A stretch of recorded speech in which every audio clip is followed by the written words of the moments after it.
नमस्कार, मैं हूं आपका दोस्त विजय विद्रोही। हमारे खास कार्यक्रम विजय फैक्टर में आप सबका स्वागत है।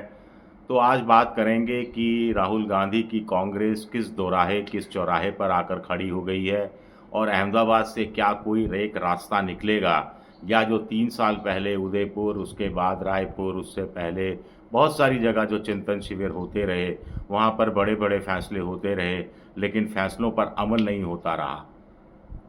बड़ा मकसद क्या है अहमदाबाद में बैठक का? बड़ा मकसद है कि राहुल गांधी एक नई कांग्रेस बनाना चाहते हैं, एक मार्गदर्शक मंडल भी अदृश्य रूप से तैयार करना चाहते हैं, अपनी टीम में नए लोगों को रखना चाहते हैं। 50% वो जगह युवाओं को देना चाहते हैं। एससी, एसटी, ओबीसी को 2/3 पार्टी के पद वो देना चाहते हैं। और इसके साथ साथ वो चाहते हैं कि जो वरिष्ठ लोग हैं, बुज़ुर्ग हैं, वो सलाह दें और रोज़मर्रा के काम में दखल ना दें तो बड़ी मेहरबानी होगी। वो बारात के घोड़ों और रेस के घोड़ों में फ़र्क करना चाहते हैं राहुल गांधी। बारात के घोड़े छाँट लिए गए हैं, लेकिन इतनी हिम्मत नहीं हो रही बारात के घोड़ों से ये कहने की कि आप बारात के घोड़े हैं, अब आप विश्राम कीजिए। ये हिम्मत नहीं हो पा रही। स्लीपर सेल बीजेपी के ये पहचान लिए गए हैं, इनकी तलाश पूरी हो गई है, वार्निंग दी दी गई है, चेतावनी दी गई है, लेकिन कोई एक्शन नहीं लिया गया है। उदयपुर के चिंतन शिविर 3 साल पहले हुआ, जिसमें कहा गया कि एक व्यक्ति एक पद होगा, जिसमें कहा गया एक फैमिली, एक परिवार, एक टिकट होगा, जिसमें कहा गया कि मंडल स्तर पर और ज़िला स्तर पर, ब्लॉक स्तर पर जो नियुक्तियां होंगी वो 50 साल से कम उम्र वालों की संख्या 50% होगी, लेकिन कहीं अमल में नहीं आया। तो अहमदाबाद में क्या नए सिरे से संकल्प लिया जाएगा, या फिर पुराने संकल्प पूरे क्यों नहीं हुए, इसके लिए कोई जवाबदेही भी तय की जाएगी। एक्सटेंडेड कांग्रेस वर्किंग कमेटी की बैठक है, फिर एआईसीसी की महा बैठक है। तो इतने बड़े ग्रुप में पार्टी कोई स्ट्रेटजी तय नहीं करती। नेता कांग्रेस के पास है, नीयत कांग्रेस की ठीक है, नारे कांग्रेस को तय करने हैं। तो मोटे तौर पर कांग्रेस का एक बड़ा धड़ा कह रहा है कि साहब, प्रधानमंत्री मोदी के हर बात का आलोचना करना ठीक नहीं है, हर बात को मुद्दा बनाने की कोशिश करना ठीक नहीं है। मोदी सरकार के हर फैसले को जनता के बीच ले जाने की कोशिश करना भी ठीक नहीं है। चुने हुए कुछ फैसले हों जिनका जनता से सीधा सीधा जुड़ाव हो, ऐसे मुद्दे हों जिसमें कांग्रेस को लगे कि इसको लंबा चलाया जा सकता है, जनता की जेब से इसका सीधा ताल्लुक है और इसको चुनाव में भुनाया जा सकता है, लोगों की नाराज़गी को वोट में बदला जा सकता है, ऐसे मुद्दों को ही उठाया जाए। ऐसे मुद्दे 1, 2, 3, 4, 5 होंगे।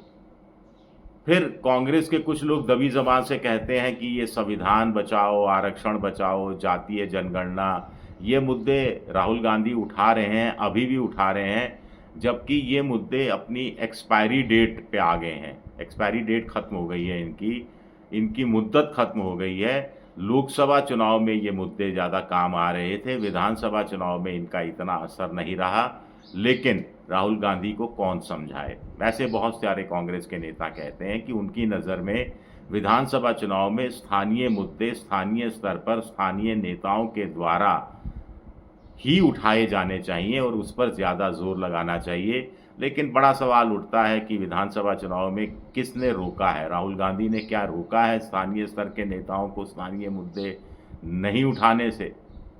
ऐसा तो नहीं रोका। तो यहाँ कहानी फिर घूम जाती है।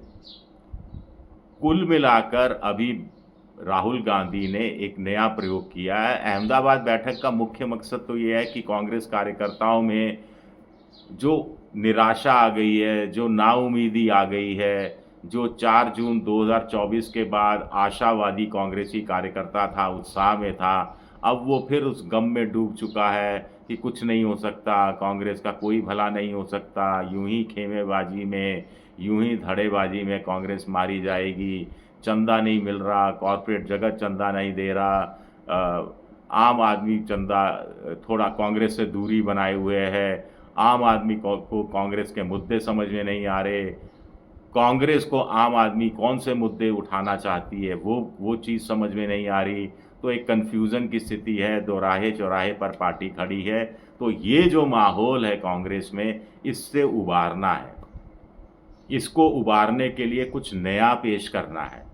नए के नाम पर कांग्रेस ने डीसीसी को महत्व देना शुरू किया है, डिस्ट्रिक्ट कांग्रेस कमेटी, ज़िला कांग्रेस समितियों को महत्व देना शुरू किया है। अभी तक किसी राज्य में जहां सत्ता में है कांग्रेस, उसका मुख्यमंत्री हो गया या फिर पीसीसी हो गई, प्रदेश कांग्रेस समिति होगी, और पीसीसी चीफ हो गया। इसके अलावा कांग्रेस में नीचे कोई पूछता नहीं था। एनएसयूआई हो, चाहे सेवा दल हो, चाहे ज़िला स्तर की कमेटियां हो, गांव के स्तर की कमेटियां, कोई पूछता नहीं था। लेकिन अब डीसीसी को महत्व दिया जा रहा है, ज़िला अध्यक्षों का नियुक्ति की जा रही है, ज़िला अध्यक्षों को मजबूत बनाया जा रहा है। उनसे अब सेंट्रल कांग्रेस की जो चुनाव समिति है सीधे डायरेक्ट उनसे रास्ता कायम करेगी और उनसे सीधा राय लेगी कि उनकी नज़र में उनके इलाके में विधानसभा चुनाव का उम्मीदवार कौन होना चाहिए, लोकसभा चुनाव का उम्मीदवार कौन होना चाहिए। तो एक नया प्रयोग है कि ये एआईसीसी या सीडब्ल्यूसी को मोटे तौर पर मान लिया जाए। सीडब्ल्यूसी को जो बात कहनी है वो डीसीसी चीफ तक पहुंचाए और डीसीसी चीफ अपने नीचे के गांव के स्तर पर, ब्लॉक के स्तर पर, मंडल के स्तर पर कार्यकर्ताओं के बीच वो बात पहुंचाए। लेकिन इसके लिए डीसीसी अध्यक्ष मजबूत होना चाहिए, स्थानीय राजनीति, स्थानीय बुजुर्ग नेताओं के प्रभाव से मुक्त होना चाहिए, फाइनेंशियली मजबूत होना चाहिए। अभी 800 से ज़्यादा डीसीसी बनाने की बात हो रही है और आज के ज़माने में जैसा कि कार्यकर्ता भी बहुत डिमांडिंग हो गया है, खर्चे भी बहुत बढ़ गए हैं, तो हर महीने लाख सवा लाख रुपया तो हर डीसीसी को चाहिए ही चाहिए। ये पैसा कहाँ से आएगा?